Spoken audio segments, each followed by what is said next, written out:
Vengeance follows where demons tread. Would you believe me if I told you that this image was from a game that failed catastrophically? I know, it's too cool, it's hard to believe. And it didn't just fail once, it actually failed twice. Silverload originally released in 1995 for the PC, and it was a sad, floppy little game. But there was something about it that is just genuinely likable. I wasn't kidding about this being cool. It gives me My Family Crest as a demon of death vibes, and I like that. And if we're being real, I kind of feel like the genre of gothic cowboy horror should just kind of work by default. But unfortunately, that PC release in 1995 received flaccid reviews at best and hardly sold any copies. In an attempt to salvage what was good about the game, it was remade completely from scratch to be released on the PlayStation 1. This version of the game features new visuals, fully new voice acting, completely revamped and changed gameplay, and a slightly altered story. This totally remade version of the game was released just 1 year later in 1996, and it sucked too. You see, originally Silverload was actually supposed to be a comic, and I think that it probably should have just stayed that way. But as we do on this channel, I'd like to brush off all the dust and crust and appreciate the good underneath. Silverload may not have had the best execution, but it's quite stylish, very entertaining, and a pretty interesting story concept. Without further ado, let's take a look at the glorious western mess that is Silverload. The original PC intro to Silverload is actually so bad that it was removed entirely.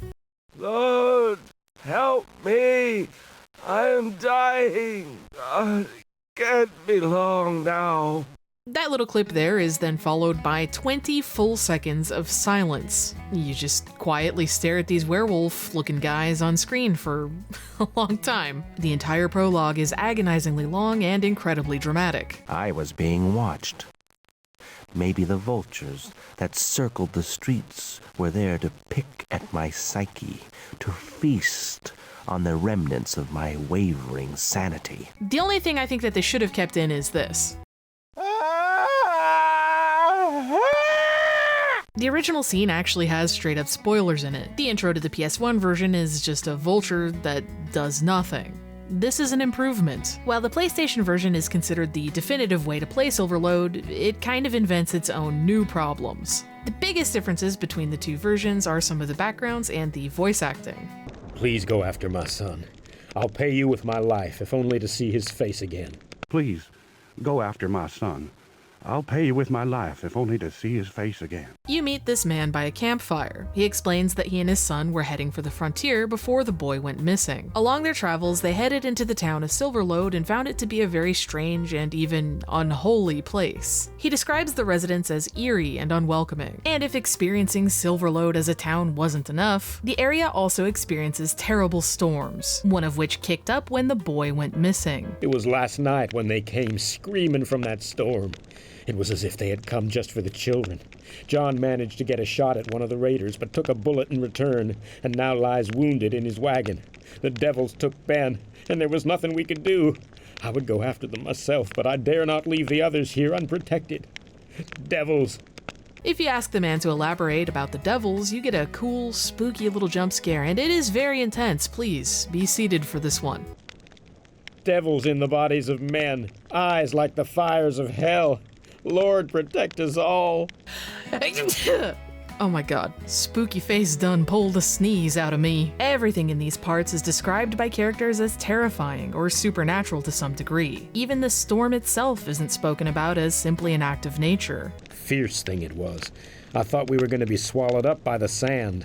I thought I saw shapes moving in the storm, but I guess it was just the sand gritting up my eyes. I know better now. The traveling companion of the man that took a bullet during the scuffle is being cared for by a very abrasive woman. You get away from here! The others might think that you will help us, but I reckon you're just desert trash! The couple mostly just repeat everything the man outside said, and they really cement in the idea that something inhuman is going on around Silverload. I put a full load of lead into one of those raiders. And you know, he just got right up again. Now, one interesting dialogue choice that is in the PC version, but not on PlayStation, is asking the woman why she dislikes you so much. We've seen your type before, mister. Bounty hunters, working their trade from human misery. What's your story? How many people have sold their souls to you? How many lives have you taken in return for a handful of coins? After a bunch more dialogue about the kid that was taken, the wounded man offers you a compass, a necessary item for progressing. If you're gonna make it through that storm, you'll need this. This compass has brought me luck during my travels, and well, maybe it'll do the same for you. The final item you need to get out of this area, you actually just have to straight up steal from them right in front of their faces. I knew it! A simple thief is all he is. I think we gotta trust this fella, Joanne. Take him, mister. Keep him safe. With these cool stolen goggles upon his face and a compass in his hand, it's time for our protagonist to make his way to Silverload.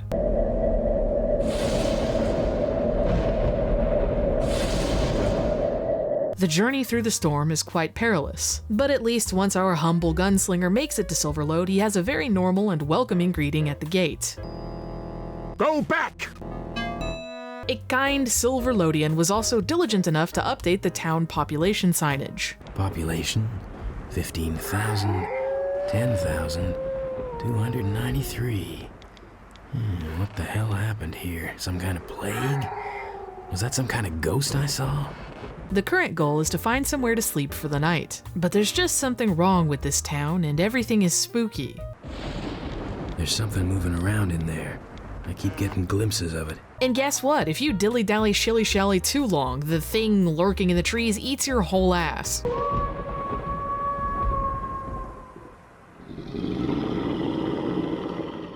The PC version of the game also has this little fellow that you can find out in the woods. He begs you not to kill him. Apparently he thinks you're one of the scary things lurking around. Please, don't do that to me.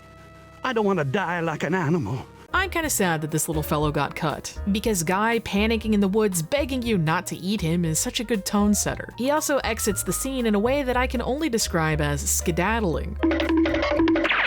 Drawing closer to the center of town shows us a flashback. An anthropologist writes a letter stating that his partner, someone named Carl, has gone missing. Which is a little bit awkward for him because Carl, in a big turn of I told you so, had been telling him that Silverload was wacky and haunted from the very start. The flashback ends showing us the town's preacher and sheriff. Have you found our anthropologist friend yet? I want the anthropologist. And I want him found in one piece, no mistakes, do you understand? Or I will have you hung from your own intestines. Now, just because I personally am fascinated by the changes between the two versions and what they decided to keep and what they scrapped, here's the same exact scene on PC. You can see how the tone is a lot more cartoony. Have you found our anthropologist friend yet? I want the anthropologist. I want him found in one piece. No mistakes. Do you understand? Or I will have you hung from your own intestines. Now, one might expect that the inn in town would be a place to rest, but it's got issues as well. First and foremost, Silverload as a game has a severe problem with pixel hunting. If you don't click the exact 1 pixel necessary to carry out an action, for example, the gunslinger will say this. Nothing happens. Throughout a single playthrough of this game, you will hear nothing happens, so much that you'll hear it in your dreams. It's a fierce, ill-ridden night for some stranger to come calling at my door. Can I be of service to you, stranger? Brother, this is a hotel. I think that's exactly what people are supposed to be doing. Strangers are going to crawl to your door. What are you talking about? Despite his shock that somebody would show up that he doesn't know to stay in an inn in his precious little tight-knit town, the gunslinger is given a couple of options to stay the night. Well, it's $2 to stay in the hotel, but you'll have to surrender your gun to me till morning. Or I can let you stay in the stables for 30 cents, and I'll let you keep your gun. What'll it be, stranger? The PC variant of this NPC literally just straight up is actually, for real, a ghoul. Now, I told the man I didn't want to stay here because I was feeling a little sassy, and little did I know that unlocks a secret third option, where I just go into the stables myself for free and I don't have to pay anything at all. One teensy tiny little setback with this option, however, is that if you don't properly lock the door, well, this happens.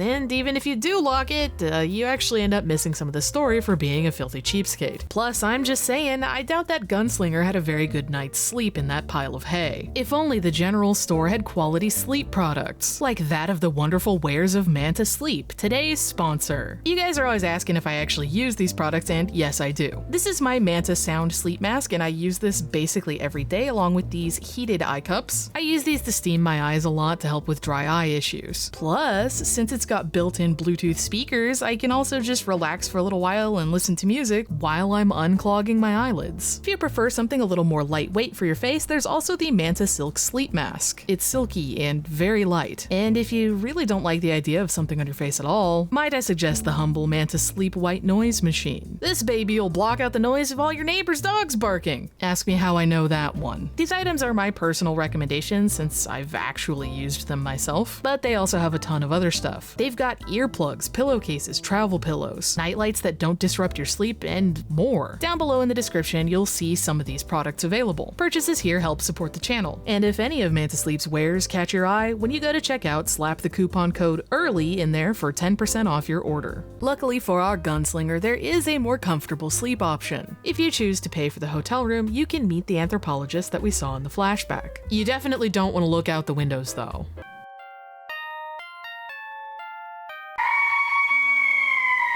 I warned you, it's really scary. Anyway, the anthropologist introduces himself and tells us a little bit about what's going on. I do not know who you are, mister, but I overheard you booking into the hotel earlier, so I know that you are not one of them.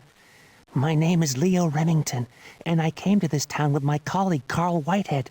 I believe he has met with foul play in this blighted place. We must be quiet in case they overhear us talking. Leo explains that he and Carl were tasked by a wealthy museum to catalog Native American remains that are stored in the inn's basement. Presumably, these remains were found nearby Silverload. Carl was suspicious of the town, insisting that it was haunted. He left to search for answers and never returned. Leo says that the preacher, mayor, and sheriff are all extremely suspicious. I have been told not to stray from the hotel. As if I needed telling. The next morning outside of the hotel, a group of ne'er-do-wells are beating a man on the ground. The ringleader of the little gang is named Kane. Kane says that the man was spreading rumors and that he doesn't take kindly to people snooping around the town. There are several ways that you can handle this situation. I chose violence. You telling me what to do, soldier? You're trespassing on my patch. I'll blow your face from here to Texas. Scatter, boys! As with every choice in the game, choosing violence has pros and cons. Pro: you get to do a fun little rail shooter segment. Con: owie, getting shot kind of hurts. With the riffraff all shot and dead, I think now's a good time to look around town and meet some of Silverload's other residents. Like this big fella. Yeah, that's all he says ever. No matter what kind of questions you ask him, it's just... I don't know if there's a way to get him to do anything else. I kept checking back in with him and I tried a bunch of stuff, but he just literally does nothing. So, I don't know, maybe that's just all he's here for. Maybe that's all he needs to be. Just a guy that goes... Then there's some random shopkeepers like this gunsmith guy. My customer. And what may I do for you, sir? The general store guy is as Scottish as Raz in Overblood 2. Yes, sir. What may I do for you? Don't take too long in deciding. I haven't got all day, you know. And by the way, this guy is like the equivalent of Marnie from Stardew Valley, where their shop is only closed when lives are at stake and you need them most. In fact, if you ask me, the game itself tries to foreshadow that this guy is actually the true villain of the game. Why else would these vultures choose his store of all places to sit?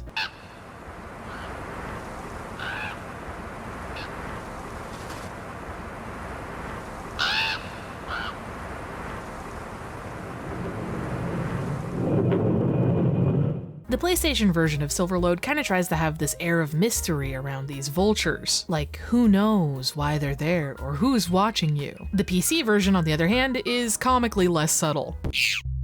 Be gone from here!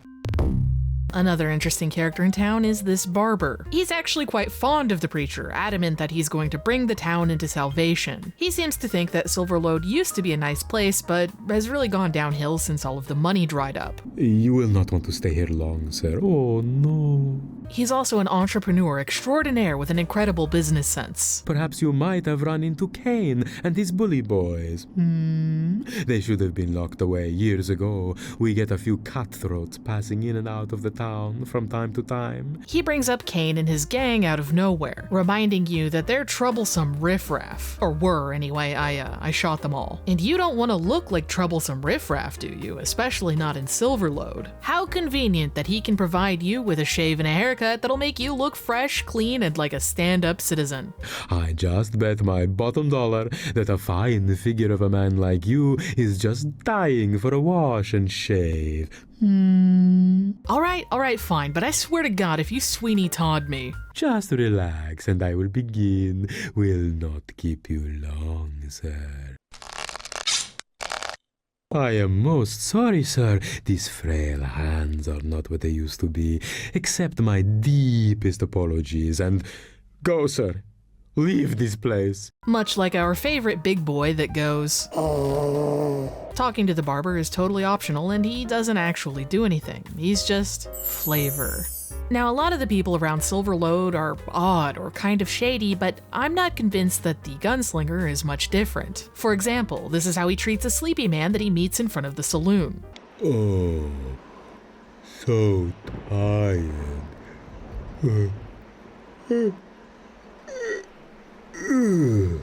That made me yawn when I was playing the game, and it made me yawn again while editing. And if it got you too, welcome to the Silverload Yawn Gang. The sleepy guy is tired from pulling his work cart around all day. Gunslinger asks what he's been hauling, and he explains that he transports goods. Today on the cart are some basic tools that the town needs. A hammer for smashing big rocks. That's my favorite, mister. Gunslinger is actually in need of a hammer, so what is there that can be done? A cool beer would make me feel better. Oh, yes, sir. So you might be thinking that the obvious solution to this puzzle is to trade a beer for the hammer, but no. But alcohol is indeed involved, so it's time to head into the saloon. Here's where the PlayStation version of the game really shines. In this version of the saloon, the ambience is a bunch of creepy whispering, and also some guy that cannot stop coughing.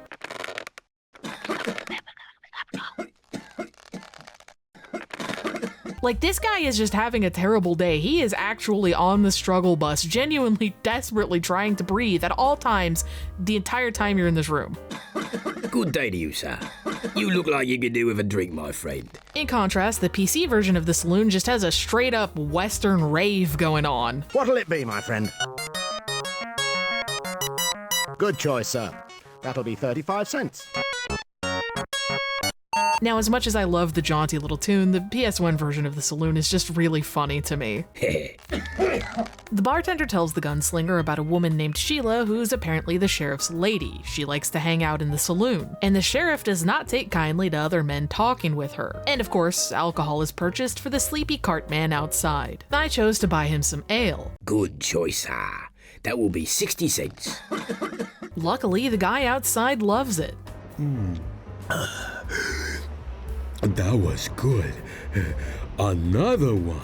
You can keep giving him alcohol until he passes out. Gunslinger sees the man asleep and takes it upon himself to help liberate some of the tools. An act of kindness, really. After all, he was only so tired because the cart was heavy. Plundering the goods will make it lighter for him. A gunslinger, huh? Well, you look like a man who can more than take care of himself. What you doing in Silverload? Back inside, you can ask Sheila about the abducted boy. She's uncomfortable speaking publicly to Gunslinger, so it seems that the rumors about the sheriff being touchy are true. She suggests climbing the tree outside of her window to come into her room to speak privately. But before she goes, she wants to make it clear to the saloon patrons that she does not appreciate being approached. How dare you! Get out of my sight! Forgive me.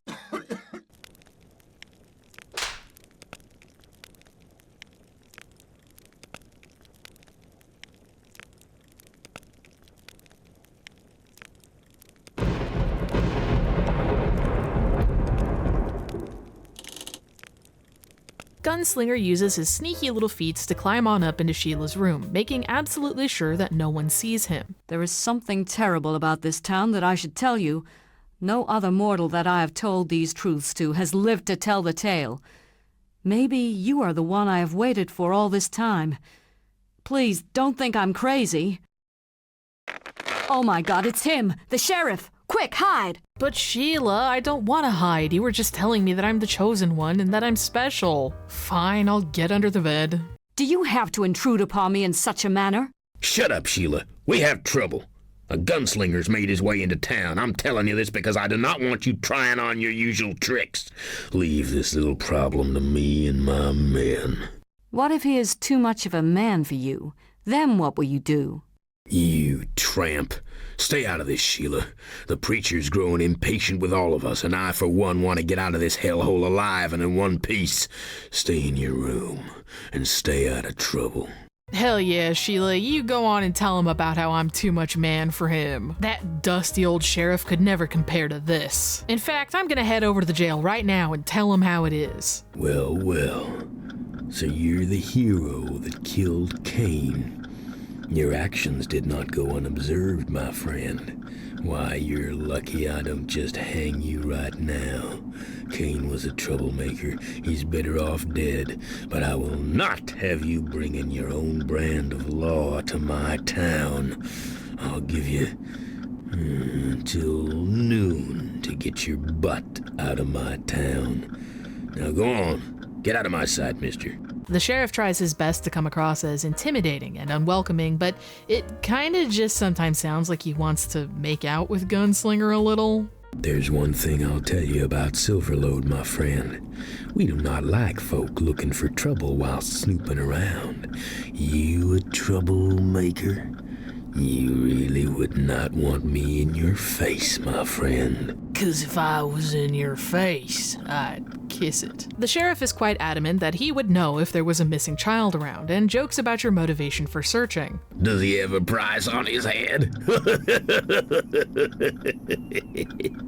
Gunslinger notices right away that the sheriff uses the word his and asks why he chose that word if he doesn't know anything about the kid. Figure of speech, my friend. Other than that, most of the sheriff's dialogue kind of revolves around him just being a little bit cranky. Ain't he just the nicest guy you ever met? The Undertaker in town seems to be a pretty big fan of his. The sheriff kills nice and cleanly. He has an eye for a good kill. He's killed 30 men in the past 2 years alone. Now, back in the day, an undertaker would build coffins for deceased individuals of a town. Silverload was no exception to needing this service. The undertaker here says that business is booming, and he currently has several bodies on display. And you can ask who they were. Mad Dog Saunders and his companion Wildman Hook, two very dangerous men from the city, bank robbers. The sheriff bagged the two of them, nice clean wounds. I like it that way, less mess. Maybe you'd like a picture with them? Cheap price, sir. Post-mortem photography was not something uncommon in the Old West. However, it was typically reserved for private family photos as keepsakes, especially in the case of children. Photos and displays of infamous outlaws were also definitely a thing. The photos were generally taken as proof of a troublesome person's demise, but sometimes the photos were sold as shocking curiosities. These particular bank robbers have some items on them that catch Gunslinger's eye. The solution to obtaining these plot-necessary items is to, of course, pay for the grim photo and snatch the dead people's belongings as the Undertaker goes to get his camera. I'll go get my camera. You stay here, and I'll be back. Yoink. You stand over by the bank robbers, and I'll take your picture. Now there's a few things impeding Gunslinger's progress at this point. The first being a bunch of vultures blocking a bridge. Those beaks are designed to break bones and tear away at flesh. I ain't gonna be on the receiving end.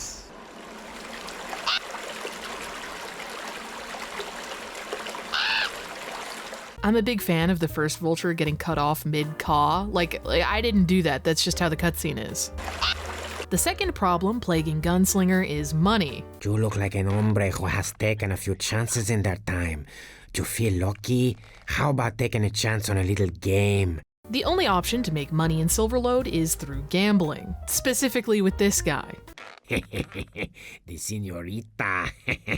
Naturally, you can win or lose, legitimately or through cheating. And if you're caught cheating... You stinking pig. You cheat on me. You swap my dices. I'll put a hole through your greasy little head.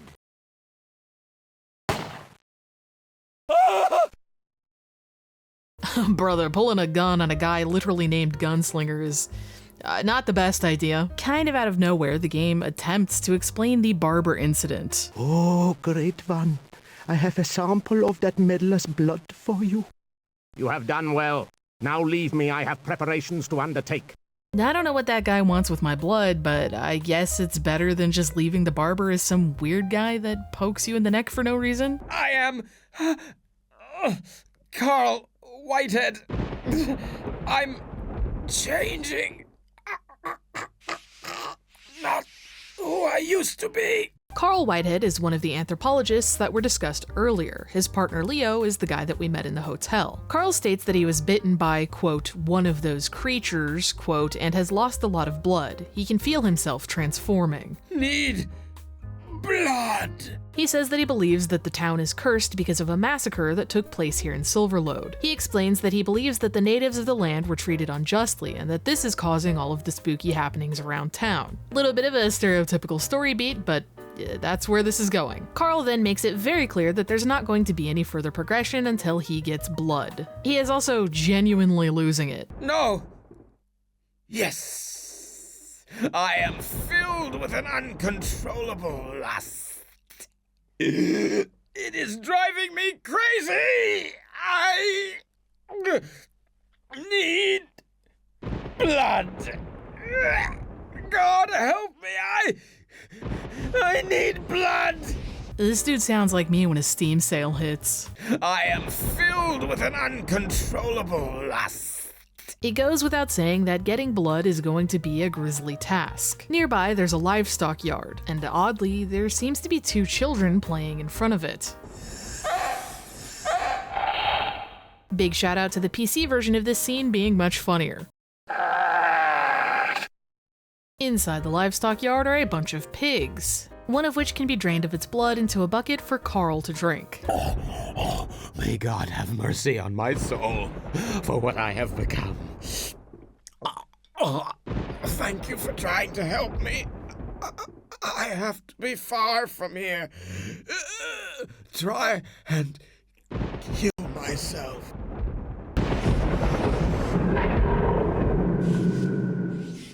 That's pretty grim. Poor Carl. He leaves behind a notebook, which interestingly is actually the intro that was cut from the PlayStation version of the game, just in text form. It's literally word for word the dialogue of the intro that was in the PC version. Interestingly, this notebook is also in the PC version, so it's just kind of redundant. And if things weren't feeling grim enough, here's a little reminder from the preacher and the sheriff that they're up your ass. Our time is almost upon us. Tomorrow night, all shall be in place. Yet I foresee chaos within our order. Chaos, my lord? That gunslinger has become a liability.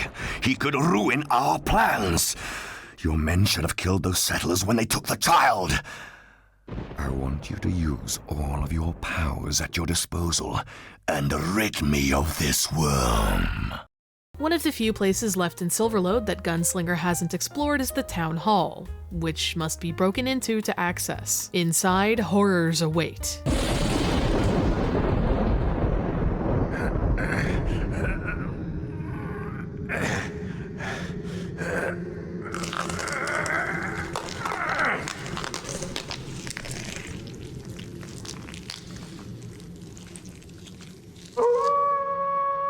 Now, I don't mean to keep making small comparisons, but I do think it's worth noting that the PlayStation version was gracious enough to provide this character with pants. The PC version does not do this. PlayStation players were robbed of MS Paint-looking werewolf cheeks.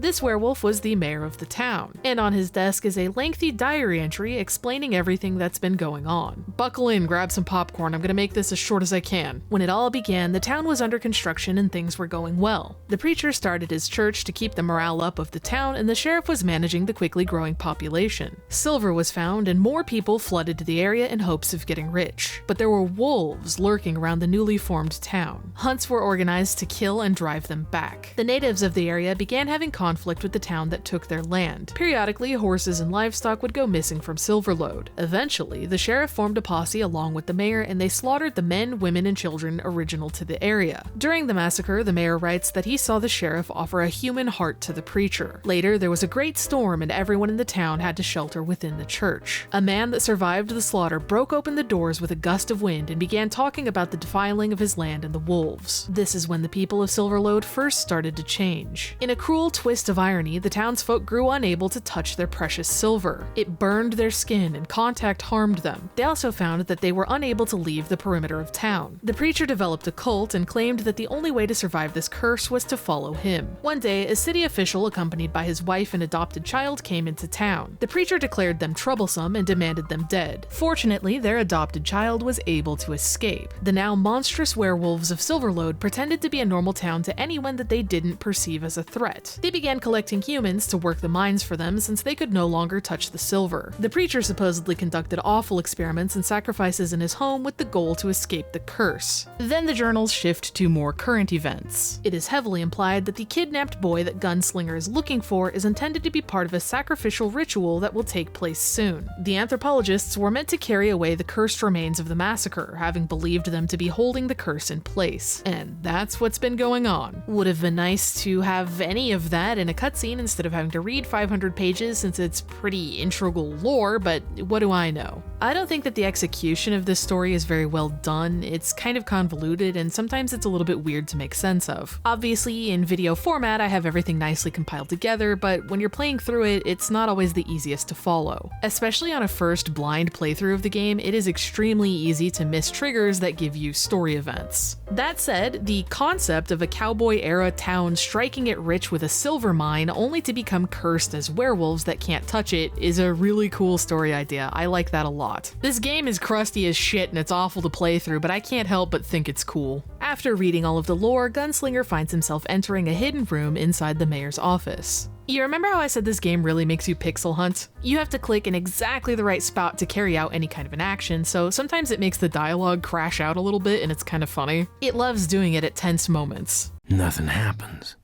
Nothing. Here goes.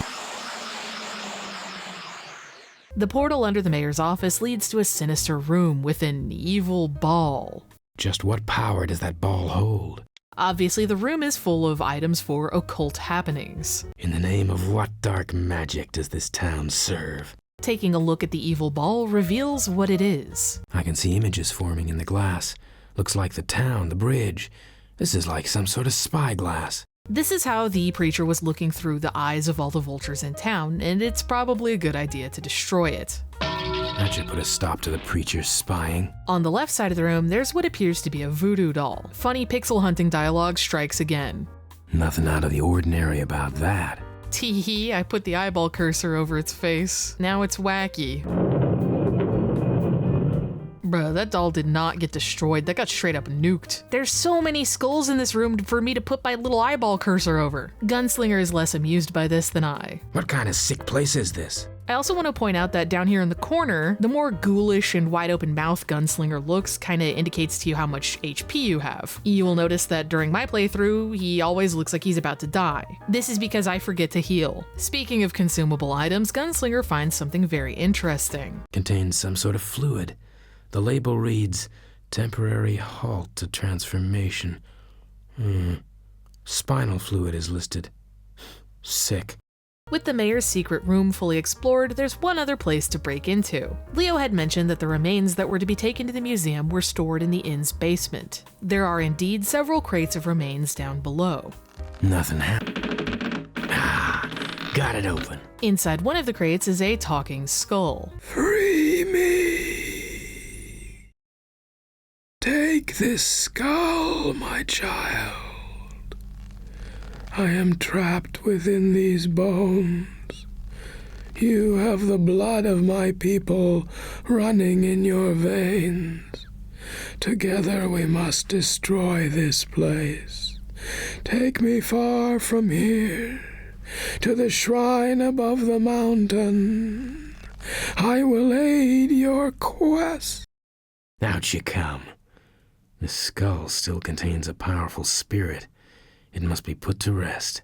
Picking up a talking skull and keeping it in your inventory kind of reminds me of Skelly from Chrono Cross. Silverload came out way before that, but I just wanted an excuse to bring up Chrono Cross. This particular skull kind of just tells you mystical things here and there. My child, there are restless spirits here that need to talk with you. Restless spirits in a graveyard mean that we've got some digging to do. Nothing out of the ordinary about that.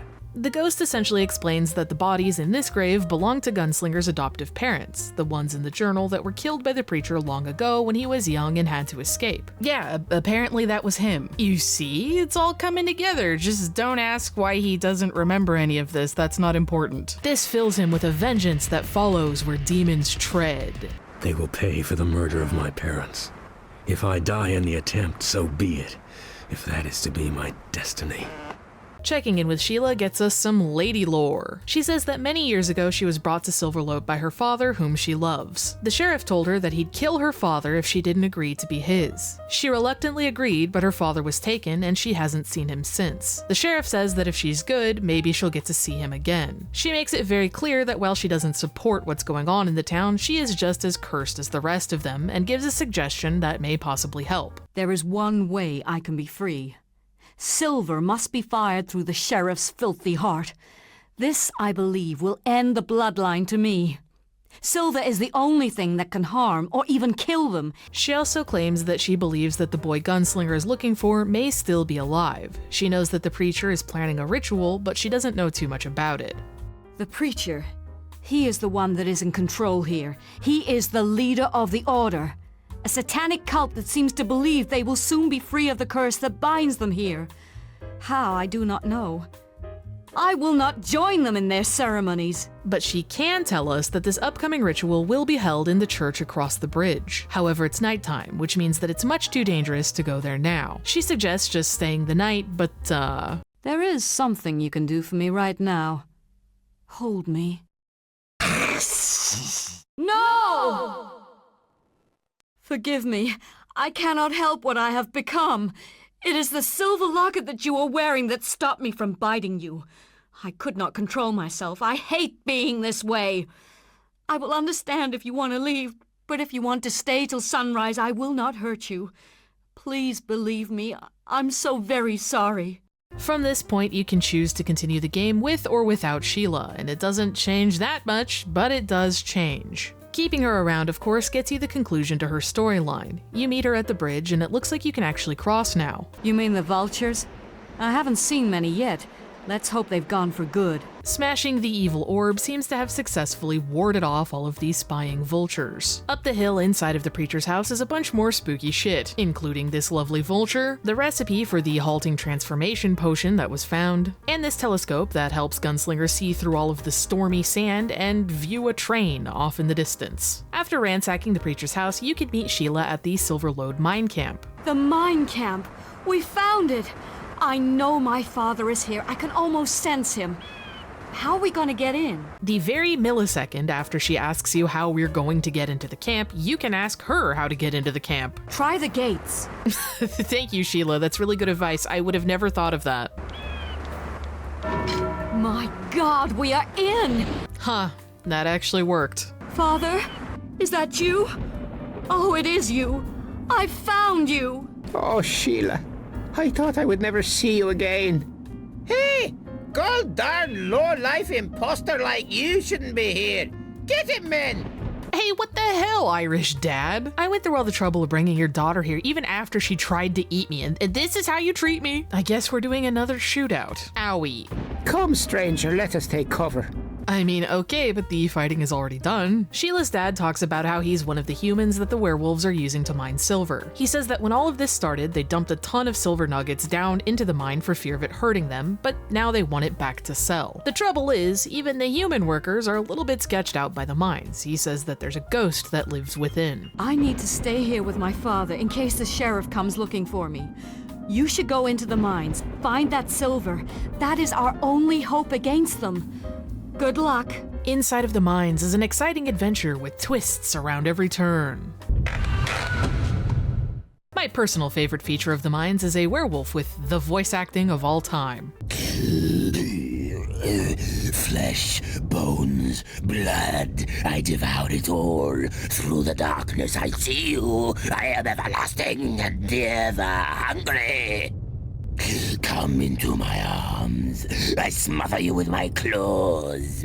I drink you with my fangs. I hunger. He also says some questionable things. We want all. We need you inside of me. And for that, well, it's time to light his ass up until he falls into that pit golem style.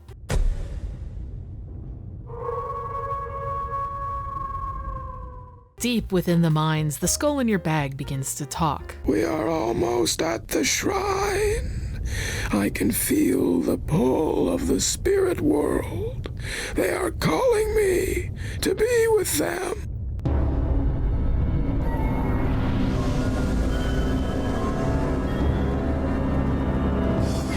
It turns out that the spirit within the mines is actually this wolf guy, and he says some strange things too. We hunted with the men. We fed willingly on one another. It was good.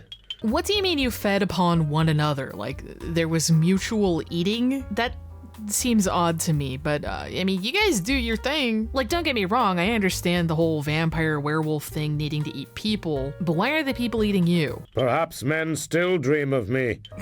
I bet they do, King. Honestly, the way that he talks about his little wolf squad being wiped out kind of makes me feel bad. Like, it's just sad. Now the days of my kind are all but a memory. A tale to be told. He goes on for a while about how much he hates the settlers of Silverload for how they treated him and his people. He repeats over and over how tired he is and that he just wants to rest, but he'll use this one last burst of energy to help. I will destroy this nest of evil! Also, apparently his name is Wolf Star, and I kind of prefer his voice in the PC version. Upon trying to leave the mines, there's a little bit of trouble. Gunslinger! I know that you can hear me! You're trapped! You hear me? Trapped! Me and my men have you surrounded. I want you to put your guns into the cart and push it out to us. Then I want you to follow. Failure to do as I say, and you can say goodbye to this pair of traitors. Washashasha! You punks didn't expect Gunslinger to have some dynamite and a minecart that goes right to your location, but he does.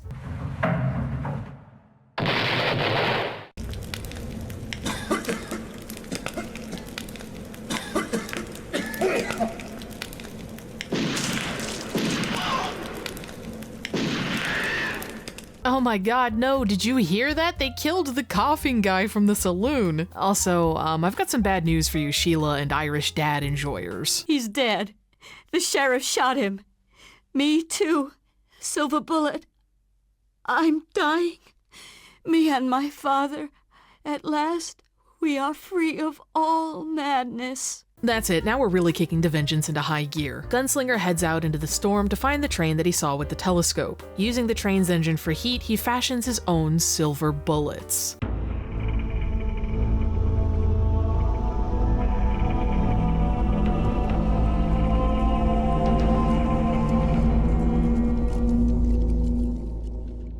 You fool, he is still alive.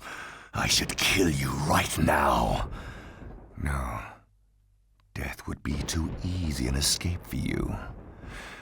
Gather your foot soldiers together for the last time and stop him from reaching the church. The sheriff does indeed head out to meet Gunslinger on his way back to town for one final showdown between the two of them.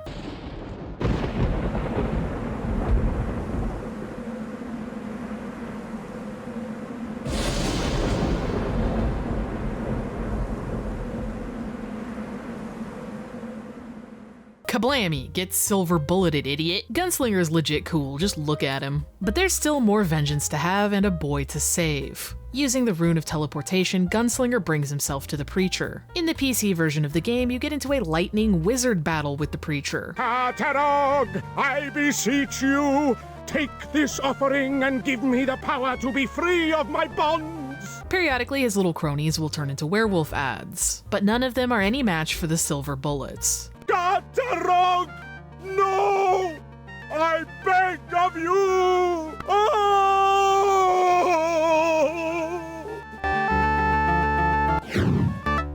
PlayStation version, on the other hand, goes just a little bit differently. Come on, kid, I'm getting you out of here.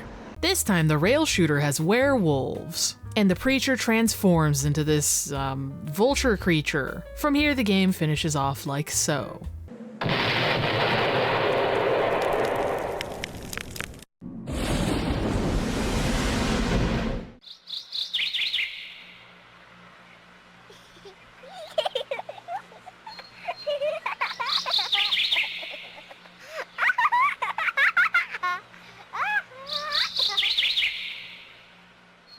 So what did you all think of Silverload? In my personal opinion, it is crusty, it's awful to play. I haven't soft-locked myself this many times since Galerians. Sometimes the mechanics that you're able to do are really unclear and never explained to you. It's not really the worst about this, but periodically there's a little bit of puzzle moon logic. And the story is all over the place. I don't mean like the literal story is all over the place, I mean the way that it's formatted throughout the game is like you get little tidbits here and there, and it's kind of difficult to put it all together. That combined with the fact that it's really easy to miss things, that's really what makes it kind of hard to follow at times, because my very first playthrough of the game, I missed little teeny tiny things, and it completely removes entire lore segments and scenes from the game if you don't do those things. So you miss a bunch of stuff, and then you're given this big fat giant journal about the origin of the town, and you're like, what the hell is going on? But I do think that the visuals, the voice acting, the theming, and the overall story are really interesting, and I like them. The way that they blend this kind of like cartoony look with real actors at times is honestly a really cool look in my opinion. I think that this game has a wonderful atmosphere and a lot of charm. It probably would have been a really good comic. Who do I gotta talk to on the internet to get us a Silverload comic all these years later? I know it's not happening, but I can dream. Anyway, yeah, that's Silverload, and I just want to tack on one little thing. A certain platform that you're on right now keeps false flagging all of my stuff, and the AI moderation just straight up does not work. I keep getting hit randomly with the yellow exclamation point of doom for very strange reasons. Mannequin torsos, dancing ghosts, a 4-second kissing scene, or my personal favorite, guy sitting in kitchen. Yeah, they can just hit you with no compensation for whatever reason whenever they feel like it. When you bring up these kinds of issues to support, they usually fix it after a while, but used to lead the cost of the video being flagged in error. But sometimes they just literally tell you that there's nothing they can do, and whatever you supposedly did wrong is confidential. From that point on, they just refuse to respond to you at all.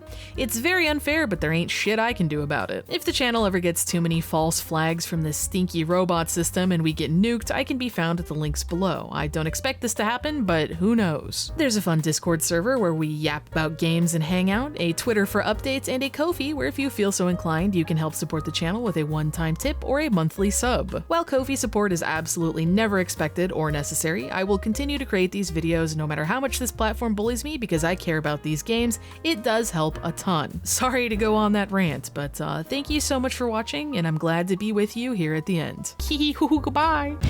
When I first heard the sound, there was no one